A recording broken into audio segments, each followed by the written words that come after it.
Hey everyone, I've started work on this Craftsman LTX1000. Even though I am still nursing a sore back, work must still go on. I'm taking it easy and taking lots of breaks and getting stuff done in between.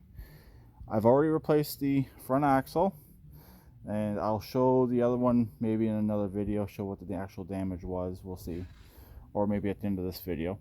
But now I'm in the process of changing the steering column. And if you've ever done work on these Craftsman LTXs or LTs, to get to the steering column is a bit of work. Got to take off your gas tank, which that is the correct way to put a gas tank in one of these Craftsmans, and the dashboard. Luckily the wiring should be able to stay connected and just hang down, but unfortunately the drag link is still connected. I don't know if I'll be able to get the drag link off due to the direction that the steering seized in. So I'm gonna work on that, and if anything else really exciting happens, I'll definitely do an update and do another video or post it into this video somehow, even though I'm going to end up finishing off this video. Yes, the entire rear fender is in poor condition. I do have another one, but it's missing the cup holder hole. Or the other option on this one here is to repaint it, but I want to see if this machine will drive first. I gotta make sure that transmission's good. I do have another transmission, but I don't really want to replace the transmission on this machine when I'm already going to have to repaint the entire rear fender the way it is. I'm going to see if the rust marks will clean up around the stickers. I'll mask off the stickers and this paint everything black.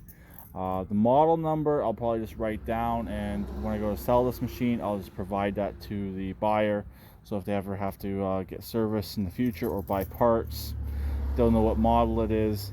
But the frame appears to be fine, nice and straight, undamaged. The damage was primarily the steering box and that front axle. Here is the replacement box right here I got from a neighbor. Luckily I was able to find one. Only other ones I found were on eBay, and they wanted a ridiculous price for them. So let's go take a look at the old front end.